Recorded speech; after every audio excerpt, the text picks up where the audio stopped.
everybody. This is Vincent Harris. Welcome to the GVL Music Podcast. We're coming to you from Poe Mill Music on Pinckney Street. Great recording studio and venue. We're going to let you hear something from the recording studio a little later, actually. A couple of thank yous. I guess this part of the show is going to become the I'm sorry for what I forgot on the last episode portion. I have not yet given a shout out to Hurt and Skip for the amazing intro to the show called Your Train's A-Comin'. Fantastic intro. I love it. I love the way it sounds leading into the program. They also handled the closing music, which is You Got to Move, the Gary Davis classic. So I want to thank those guys very much. I've not done that yet. I can't wait to see what I forget next time. And thank you to Chase, our engineer, who I've not given a shout out to yet. Thanks for doing this with me. We're kind of building this plane as we fly it. So it's much appreciated, all the help that I've gotten and all the listeners and the support we've gotten. I cannot tell you how much it means to know that people are listening and responding well. And I think you're going to respond pretty well to today's because we have a great guest. Singer, songwriter, guitarist, band leader, sort of Greenville music legend, Mr. Marvin King is here. Marvin, thank you so much for being here. Thank you for having me. I appreciate it.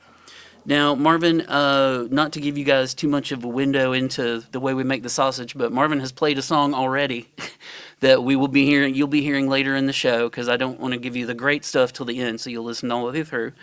But I want to thank Marvin for being here. We're going to talk about several things today that I think are really exciting and really interesting. The first is, Marvin, I know that you're from here, but your real love of music and diving into guitar starts in Germany, right? Yeah, actually, I learned from my father. He was a country music kind of guy, but he loved Chuck Berry. He loved the Ventures. He taught me a lot of Ventures, Chuck Berry, Haggard, Buck Owens, stuff like that. And then I heard Hendrix in Germany, and that was on the base we lived at, Ramstein Air Force Base. What was your dad? Was he in the Air Force or the Air Force? Air Force, okay. Mm-hmm. And on the base we had a teen club, and everybody would congregate there. Started hearing just right across the channel, London, Cream, Zeppelin. I was going to say, when was this? 1967. Oh, wow. Okay, so you're at the epicenter.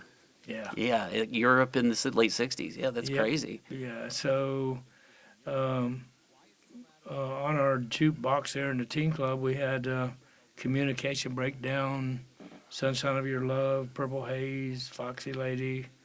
Those were all the songs I would go to stand in front of the guitar player from another bass and watch him. And that's how I would learn. I'd watch his hand and memorize how he played it and then go home and play the song. So you had a guitar already?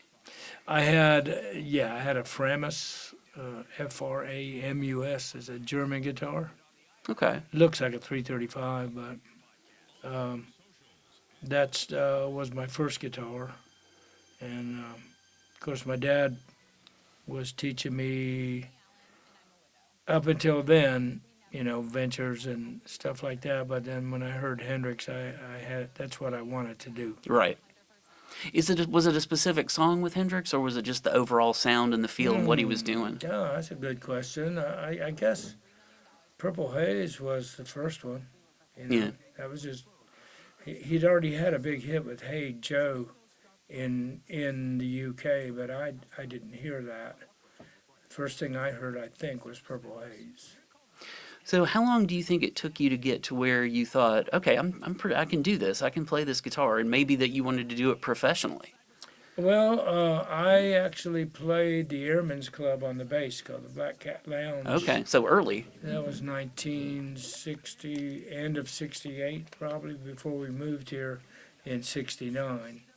And we were doing those songs that I just mentioned. And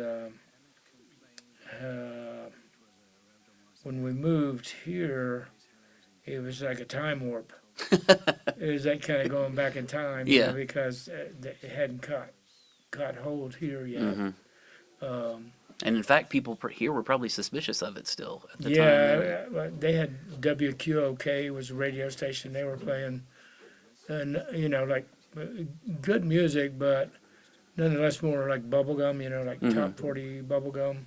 Um, there wasn't any Hendrix and then it took a little time for underground radio to happen, and that's when these underground radio stations started playing Zeppelin and all the people that I liked in their entirety on their Yeah, radio you would hear full broadcast. albums, right? You would Yeah, hear full album sides, and right, yeah. right, exactly.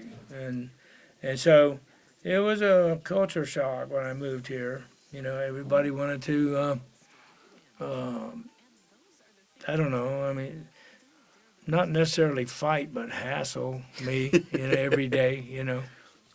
For the long hair or for the Yeah, for the okay. long hair because I was different, and it just took some time to to get acclimated Hmm. to South Carolina from Germany to Right. South Carolina. Did you ever consider leaving? Did you ever consider moving somewhere else to play, or was this you Um, knew it was going to be here? when I was 18, 19, I was thinking about maybe I should go somewhere else, but I had a band and called Fresh Licks, and it was a good band, and so I didn't want to leave for that reason. And then I got married in '77, um, and that's the only reason I took a gig with a road band with a show, so I could pay for the house, Right. and make a living playing music. But you can't undo things. Yeah. I think right there was a really pivotal moment in my life. And what year was Just this? When you said late 70, 77, 77. Okay. Stay with my original rock band, build swimming pools during the day, or go with this band and make $250 a week, Yeah. and that's moving all the gear, including a 7-foot baby grand, uh, uh, B3, Oh, Ampeg, lifting a B3. Oh, Marshall, PA lights, all that for $250 a week, and traveling all over the United States and Canada. and not seeing your wife. Yeah. Not seeing my family, Yeah. yeah. Well, since you mentioned sort of feeling alone and out of place, and now you've talked about having a band, let's talk about finding your people. When you were looking for musicians, what were you looking for? Were they drawn to you? How did that initially happen? Um,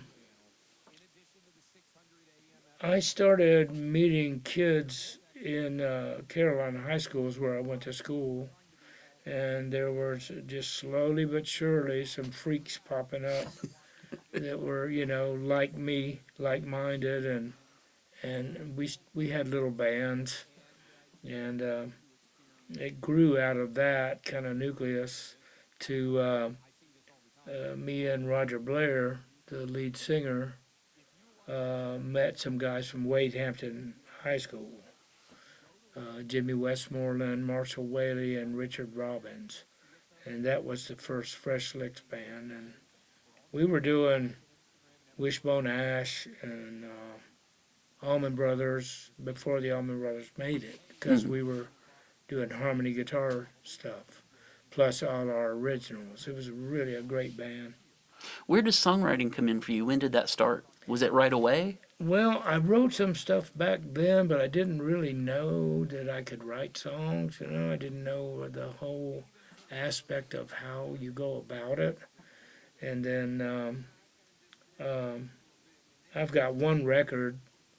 It's a vinyl 45 called 10 Beggars. Hmm. And that was with Fresh Licks, and recorded that about 1974 Okay. with So Fresh Licks. that's a good bit later on after you've started playing then. Yeah, and I think you can find that on YouTube, maybe. I'm trying to get it on Spotify as well. But it's just a blast from the past. Yeah. So you mentioned when you were talking about the things that you were listening to in Germany, one name that came up was Merle Haggard, and I wanted to ask a little bit about the level of the South or Southern or country that comes into your music. To me, it's not pure rock or blues. There's an element of that country in there as well. Do you feel it? Do Oh you feel it yeah, in there? yeah. It's DNA. You Mm. know, like Marcus, my son Marcus, he's got it. I've got it. It's just there. You know, from my father. Um, they interviewed him in Germany because he got this great certificate or something about being the best in service about his job.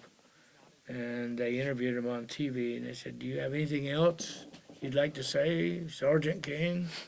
He said, "Long live country music." So that's where he was, right? Okay, so it was in the roots. It was in the bone. Yeah. Yeah. So it's like I feel just as comfortable and enjoy playing "The Fugitive" by Haggard as I do playing "Watchtower" by Hendrix Nice. or doing a Dylan song. I feel blessed to be that eclectic. Hmm. You know, I'm not only just learning that, but I feel it. You know, like Mm. I can feel James Brown as well as I can Haggard, and that's a blessing. It's just a rhythm thing. You know.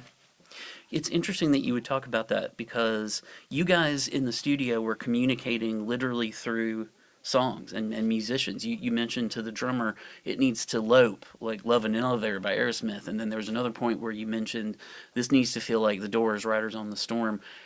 How often do you use that to communicate with your musicians? And what do you look for in the musicians that you play with? Is it instinct that you want to play with them? Is there something you're looking for? Well, like if it's something I've written and I know the feel I'm going for, the best way for me to communicate what I'm looking for would be a comparable groove. You know, like Mm-hmm. Riders on the Storm. Mm-hmm. It's I don't want you to play Riders on the Storm, but that kind of The feel. feel, Mm-hmm. yeah. So I do use that a lot. I'll like, play this like John Bonham It's would like a play it. shorthand Yeah, almost. yeah, yeah. Like John Bonham. He's one of my favorite drummers with Zeppelin. They're one of my favorite bands, and it is. I don't know. Maybe I do it too much, but I do it. Yeah. And what are you looking for in the guys you play with? I want everyone to not play what I want them to play. I want them to feel it, what they feel, and it just fit, you know. Because I mean, you could at the end of the day, you could do like Zappa and write everything out and say, "Here you go, play this," you know. But I just can't do that. I just um, want everyone to feel the song that I wrote, how they feel it, and that's part of the um, I don't know how to explain it, but part of the joy to me is the It's not knowing what they're going to play and being yeah, excited by it. and the sum Hmm. of all is greater than me one. You know. Which, by the way, that is Tommy Bryan on drums, John Brookshire on bass, Wes Goey on keyboards. The drummer is Joe Cash. Today, Tommy Bryan was nice enough to sit in, and the song is called Rooster Crow, which I'm going to get into right now because it is a song that Marvin is working on with the gentleman he mentioned, his son Marcus. Marcus King, obviously one of the biggest guitar players and songwriters and performers in America right now. Amazing player. We're lucky enough to say he's from here, and we're lucky enough to be talking with his father. Can you tell me a little bit, first of all, about this project that you're working on together, and then maybe we can talk a little about raising Yeah. Marcus and Yeah. Sure. yeah. Um, went up just around Christmas last year, and we went in the studio and cut about 10 tracks. Wow. Okay. We're doing a father-son type of thing. And my concept was not the same as Marcus. I didn't find that out till later. He was really wanting to do more of a Marv record with him as a producer. Hmm. You feel me? Yeah. And I was thinking, no, I think we should name it Apple in the Tree, father and son Hmm. type of record. So that wasn't really um, made clear to me until we were up there actually in the studio cutting it. It is kind of it's kind of moving to me that a son would want to do that for the father, though, to sort Yeah, of shine the spotlight on well, him. he's the best, man. Mm. I was very blessed with both of my children. My oldest is Holly, and then Marcus is 2 years behind her, and very blessed to have those kids. What was it like recording with him? It was there was one point where we almost came to where the two forces clashed, and what it was, he was saying, "Dad, I think you should do this," Hmm. and I'm 73 years old. I don't learn as rapidly as I used to, and these guys are all at the top of their game Hmm. in their 30s, Hmm. and he misunderstood my lack of fast learning for resistance. He thought I was like not liking what he was doing to my song, Not wanting to do it or something like that. Yeah. and that wasn't it at all. No, whatever you want to do to my song, yes. Right. You're Marcus King. I'm not. So, you know what I mean? Yeah. But I look at the end of that whole thing there, I said, wait a minute, we got to talk about this. Hmm. We got to communicate. Why does it feel awkward to you right now? And he said, well, you don't want to do what I'm suggesting. I said, no, I'm trying to bingo, do it. that's it. I said, I can't do it. I can't learn that fast because I'm older. So no, that's not what it is. So once we cleared that up, everything was cool, because I mean, I gave him advice about music and about life well into his 20s, but then it became obvious that he's making the right decisions. I don't need to, help him on that end anymore. So, Was it tough to let go of that? yeah, yeah, because you always, as a father, you always want to protect your kids, Hmm. and And the music business, I mean, yeah, and give them the advice you think that they need to hear, and etc. But shoot, everything that he did to the song made it better, hmm. and I was like, wow. But see, you change an arrangement on the fly like that at my age. Okay, let's roll it again. Now, I have to remember Right. things, Right. and I don't do well at remembering things. So before we talk about the review and your band and what you do, I wondered if you could tell. It's one of those classic kind of chestnut Marcus King stories. If y'all don't know, Marcus King has been playing essentially since he was a baby boy. He's been playing guitar forever and has been great at it. Almost immediately, as you might hear with this story, can you please tell the story about him learning that record while you were at work? Yeah, that was, like And I how was. old was he then? Wow, he was probably 9, Okay. maybe 9, 10, because I was teaching guitar at that time at the Music Maker in Easley, and I taught him. I think it was Sweet Home Alabama, And I said, work on this one, and then when I get home, we'll go over it. And so when I got home, I said, did you get that song? He said, yeah, I learned that record. And I said, well, first of all, you're not supposed to say that. You're supposed to say, I learned a song. You didn't learn the record, you learned the song. He said, no, I learned the whole record. I said, come on, man, you did not learn that. So, you know. And it was a Leonard Skinner album, Mm. and he did. He learned them all in that day.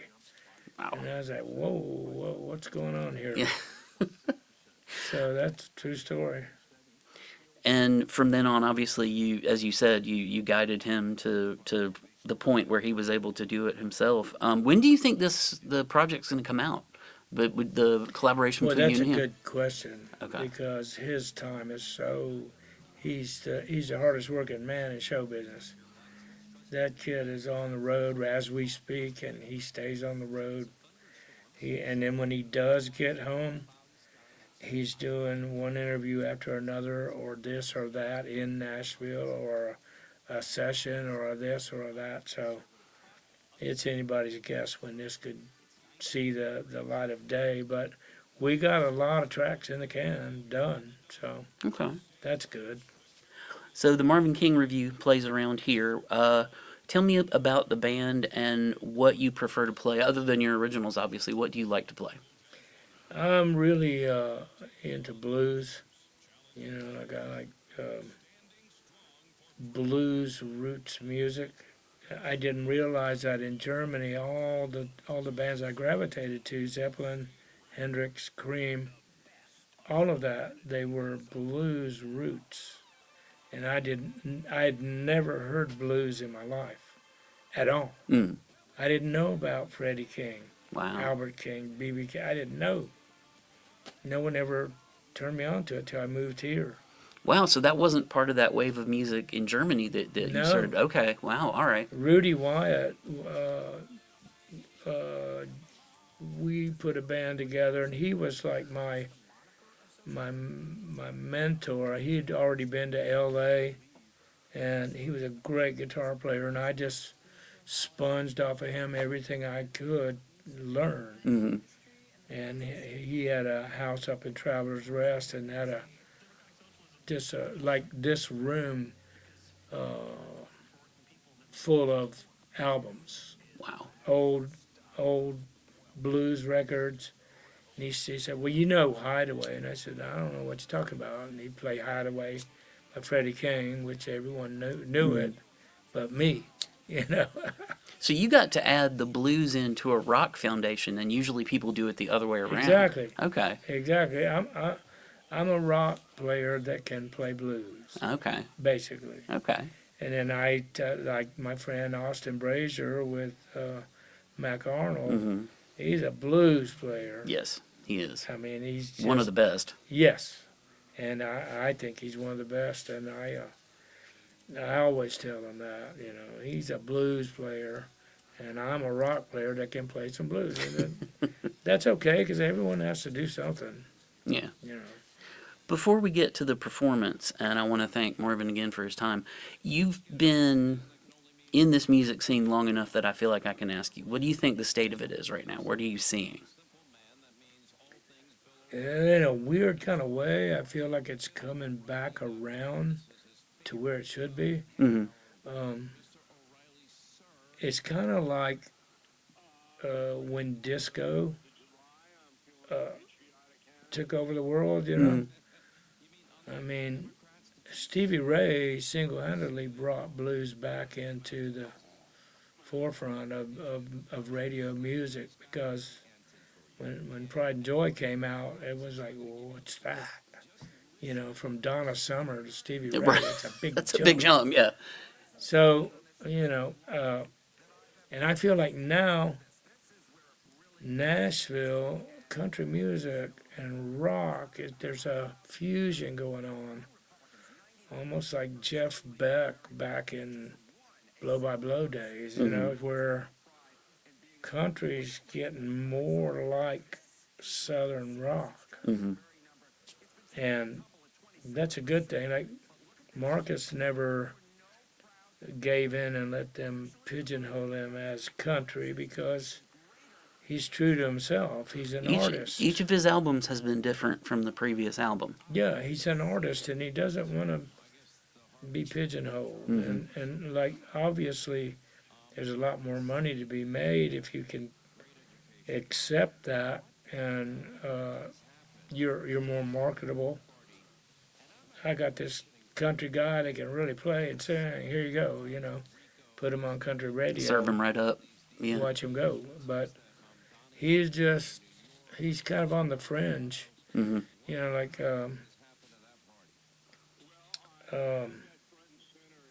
all of his friends that are really huge in country music all have written with Marcus, Jelly and all those people that are really big right now all just wrote with Marcus before they made it. And now they're on country radio doing really well, and Marcus is still like on the fringe doing his thing. Mm-hmm. But I'm sure he's more artistically happy than he would have been, sort of accepting so. the. I think so, because once you put yourself in that mold, so It's to hard to speak, get out. Yeah. Then you have to kind of be that guy. Yeah, even if you don't want to. Mm-hmm. Well, Marvin, thank you so much. I'm going to do one thing real quick that I have not been doing. Mention a couple of upcoming shows here at Poe Mill Music. July 15th, if this is out before then, I'm really going to try hard.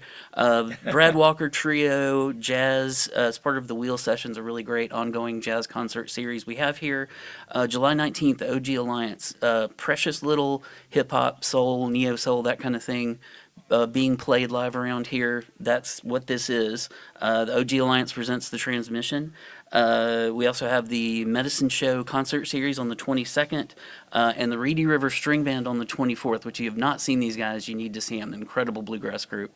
We are about to hear a song called Rooster Crow from the Marvin King Review. Marvin, thank you so much for being here today. Thank you. Again, for the people who remember that I didn't tell you the podcast was over on the first episode, after Marvin's lovely song, Rooster Crow, is over, wait for the ending theme. The podcast is over. Thank you very much, y'all. We'll see you next time. GVL Music Podcast, presented by Poe Mill Music. I'm Vincent Harris. Have a good one. Thank you. Hey, y'all. This is a Marvin King review from Greenville, South Carolina. Do a little tune called Rooster Crow.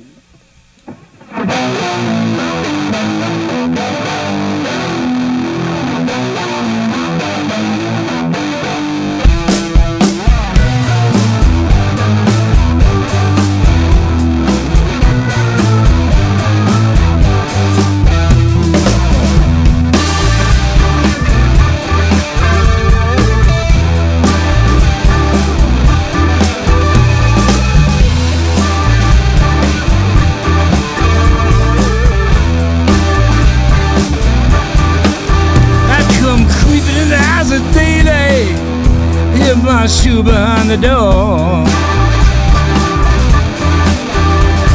Come sneaking in the house at daylight. Thought I heard a rooster crow. When my bigger hit the pillow, my woman screamed, "Don't you come back no more." Don't be so mean, baby. Minute, baby, now don't be so mean to me.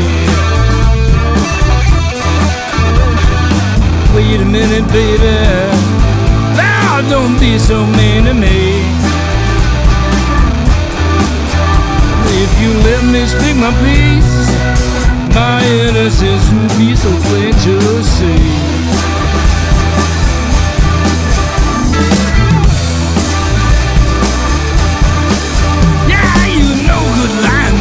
Your last chance is come and gone. No good lying dog when you fool away too long.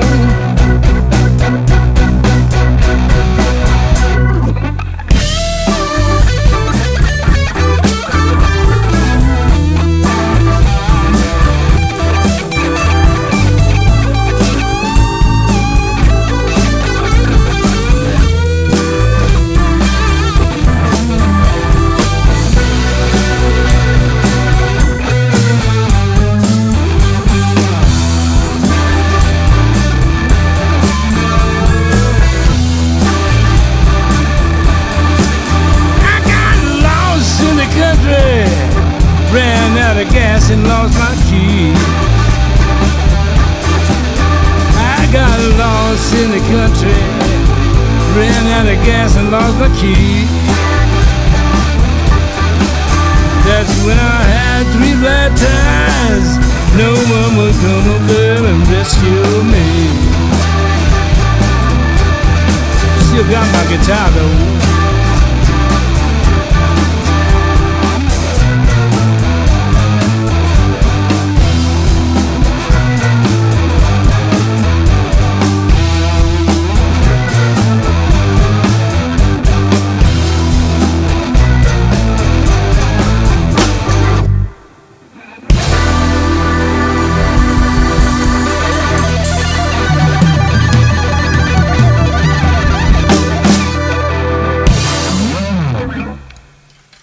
Rocky road, mate.